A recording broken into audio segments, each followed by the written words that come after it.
Hey everybody, how y'all doing today? I know y'all ready for an exciting day. I see your faces and I think you are ready to learn some history. Can I get, can we start out? Can I get a who? Outstanding. So today we are going to start our Age of Exploration portion of our social studies class. And today we're going to just get started and we're going to get into the flow of things. And this is what we're going to do. Today we will learn about the reasons for the age of exploration and learn about the tools that made it possible. Okay. Um, the reasons why we did it are the considerations, and this is going to flesh out during this particular PowerPoint, but it's basically wealth, territory, and trade. We will be able to speak the and explain the reasons for European exploration. I got the hiccups, as well as the triumph, failures, and political rivalries. Okay, let's go forward. I'm gonna make it big. All right. Why did European? You're gonna be able to answer these questions by the time we finish. Why did Europeans want to explore? You'll be able to list three types of technology that helped Europeans explore. And then Prince Henry, how did he help sailors? What's a missionary? How do missionaries go to foreign lands? And then you would list two explorers. Besides each name, list one discovery that each explorer made, or accomplishment, or thing that they've done that was really significant. And then the other one lists the continents that make up the old world and the new world. And I will go over all of that stuff with you when we're done. Let's move forward. All right, from the 1400s to the 1700s, you're experienced an age of exploration. Okay, they just wanted to branch out. There's a lot of reasons for that. Trying to expand trade. They were already used to the nice things in Asia from the Crusades. They fought the war. And then there's another thing that during those years they had the bubonic plague, which really spread really fast and overpopulated Europe, and they needed to expand out. So let's go forward. All right, I'm going to put this PowerPoint up on the. I'm up there for you, so you can look through it at your convenience as well. The Renaissance encouraged curiosity and a desire for trade. They just wanted to know what was out there. As a result of exploration, European nations grew powerful and spread their influence throughout the world. The Renaissance encouraged curiosity. Oh, I'm sorry. Motivations. Why did Europeans want to explore? Let's find out. A desire for new sources of wealth was the main reason for European exploration. It's always about the money. Just want to get richer, more successful. The Crusades and Renaissance stimulated European desires for exotic Asian luxury goods. Merchants began looking for quick, direct trade routes to Asia to avoid Muslim and Indian merchants. Let's look here. So, all of these European countries, in order to get here to China, they would have to travel. If they did it over land, they would have to travel through all of this. They had to travel, go through Italy. That's underneath the mountains because it's mountains all up through here. They'd have to probably go in below the mountains, and they would have to pass Italian territory. They're very powerful city states, and you can probably get robbed, killed, whatever. And then you had to pass all kinds of Islamic civilizations on your way there. You had to deal with Persia, you had to deal with Arabia, you had to deal with the Ottoman empires as well. All right, but that was all to get to here. And if you had to go over land, it would cost more, so it would cut into your profit. Let's go forward. The Renaissance inspired new possibilities for power and prestige. To get the good stuff, you have the best stuff, then you'll have prestige. Exploration presented Europeans the opportunity to rise from poverty and gain fame, fortune, and status. Kings who sponsor voyages of exploration gain overseas colonies, new sources of wealth for their nation, and increased power. Exploration presented Europeans the opportunity to rise from poverty. Oh, I already said that one. Sorry. I need to go back. All right. Explorers were encouraged to spread Christianity or bring missionaries who would focus only on conversion. Okay, so how were explorers able to sail so far and make it back again? That's a very good question. Before the Renaissance, sailors did not have technology to sail very far from Europe to and return. Trade and culture diffusion during Renaissance, I'm sorry, introduced new navigation techniques to Europeans. Okay, and you're going to learn about this. That is the most important thing. We're going to actually study the reasons this thing works. It's called a compass, and it tells you which direction you go, and it's based on the magnetism of the earth itself. If you turn it a certain way, this little dial in the middle, it'll turn to indicate what direction is which direction. So if you look at this, you will see that you will see that I'm headed in this particular direction, and all I got to do is trace how far I'm going. That way, I can trace my steps on a map. Really cool. Okay. Now, this right here, it's called the astrolabe. Use stars to show direction. Okay. Astrolabe. Okay. I want to write that down too if you want to know. We're talking about technology. So we've had one of them. The compass was one piece of technology, and the astrolabe was another one. And the maps were more accurate, and they used latitude and longitude. Okay. So yeah, mapping technology was a lot better. That's another piece of technology. All right, European shipbuilders built better ships. The caravel was a strong ship that could travel on open seas and in shallow waters.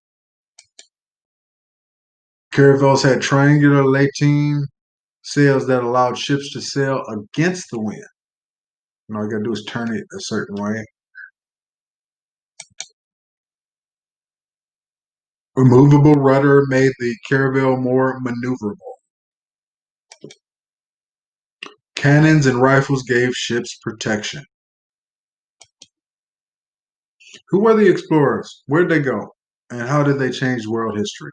Let's talk about some of these famous explorers. There's a bunch of them. I'm going to touch on a few of them. Just tell you give you some of my thoughts on it. Europeans were not the first to explore the oceans in search of new trade routes. Islamic merchants explored the Indian Ocean and had dominated the Asian spice trades for centuries before European exploration. From 1405 to 1433, Zheng He led the Chinese treasure fleet on 7 expeditions to Southeast Asia, India, and Africa during the Ming Dynasty. But in the late 1400s, European sailors did that what neither Muslim nor Chinese explorers could: begin global, not regional exploration, and create colonies to increase their wealth and power. Portugal was the early leader of the age of exploration. In Portugal, Prince Henry the Navigator started a school of navigation to train. He brought in Europe's best mapmakers, shipbuilders, and sailors. I'm sorry. He wanted to discover new territories, find a quick trade route to Asia, and expand Portugal's power. Prince Henry's navigation school and willingness to fund voyages led the Portuguese to be the first to explore the west coast of Africa. Basically, all of this stuff here, all the way around here, all the way to India. They made it to India, and they made it. It's a long way, but they made it.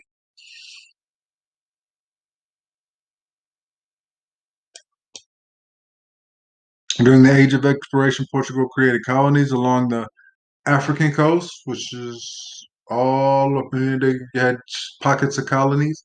And then they got Brazil as well. They started Brazil as well. Okay. And the Spice Islands in Asia. So these would be the Spice Islands. They were able to move into there as well, some of them.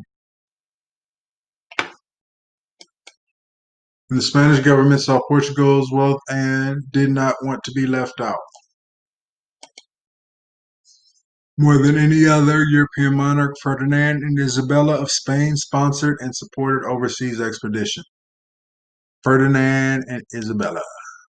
Like most educated men of the Renaissance, Columbus believed the world was round and thought he could reach Asia by sailing west. Okay. He was right. Just a lot of stuff in between that. Columbus reached the Bahamas in America, but thought he had reached islands off the coast of India. Basically, he thought he made it, but he really didn't make it. He made 4 trips to India, but never knowing he was in America. Basically, a failure. And actually talked about a lot of the great explorers were actually failures. And you're going to read about Henry Hudson. He's a trip, and most of the bodies of water in the United States are named after him. But he failed miserably. We're going to talk about that a little bit later. It's not going to be in this one. Magellan became the first explorer to circumnavigate the Earth. He went all the way down underneath Africa, and he went all the way around to the Pacific Ocean, and he went all the way around the world. Very hard and arduous trip.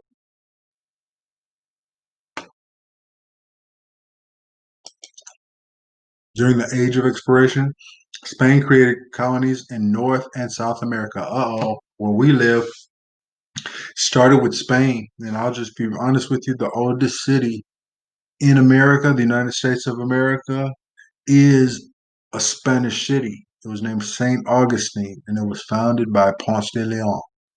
And it's the oldest city in America, St. Augustine, Florida.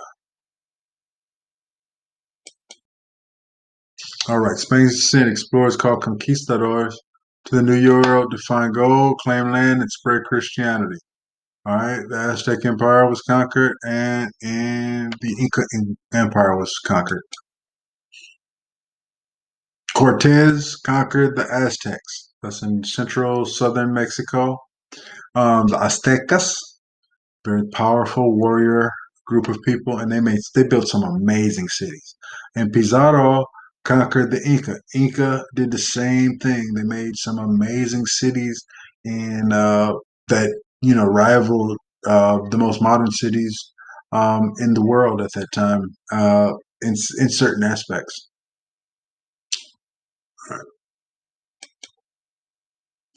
I was Pizarro. He conquered the Incas. And the influx of gold from America made Spain the most powerful country in the Europe during the early years of Age of Exploration. Okay, England and France and the Netherlands became involved in overseas exploration and colonization as well. When I say the Netherlands, I'm talking about the Dutch. And, we don't have a word called the Netherlandians. We call them Dutch. Okay, so if you see Dutch, they're talking about the country they come from is the Netherlands. Okay. The French explorer Samuel de Champlain searched Canada for a Northwest Passage. They were all trying to find a way to Europe, but they just got stopped and blocked by this land called North America, the Americas. After failing to do so, Champlain um, founded the French colony of Quebec. They also have Lake Champlain, which is between us and Canada. Now, if you look, these are the areas that the various countries in Europe conquered or colonized or controlled. Okay. The Spanish, they were very widespread. The Spanish were really, really, really widespread. All right. The Dutch, a little bit, they founded actually New York City, Manhattan. That's a little weird. Okay. But the English, they founded this, and the Swedish did too as well. But they kind of basically, we became English colonies after it all. All right, the French would soon carve out a large colony along the Mississippi River. Now, this right here used to all be France in the middle. That's why Louisiana, New Orleans, this was all called the Louisiana Territory, and then eventually it became the state of Louisiana, and then all of this other states that made up that. And they conquered it, but eventually America purchased it with the Spain, New Mexico, all of that stuff here. Spain had it, and we actually Spain had it. Mexico became independent, and then they had a war with us, and Mexico lost a big piece of their country to about right here to the Rio Grande River, and all of these rivers right here. All of this became the United States, and this became Mexico. Unlike other European nations whose kings paid for colonies, the English colonies were paid for by citizens who formed joint stock companies. So now you understand the reason why we're so capitalist and we are uh, so non government finance. We like to finance and start companies to finance our own endeavors. English colonies formed along the Atlantic coast of North America by colonists motivated either by religion or wealth. So this is all of these colonies. It's 13 original colonies. All right. I'm not going to really spend too much time on James Cook. I will tell you that James Cook discovered Australia and New Zealand and Hawaii. All right. And that's a state in America.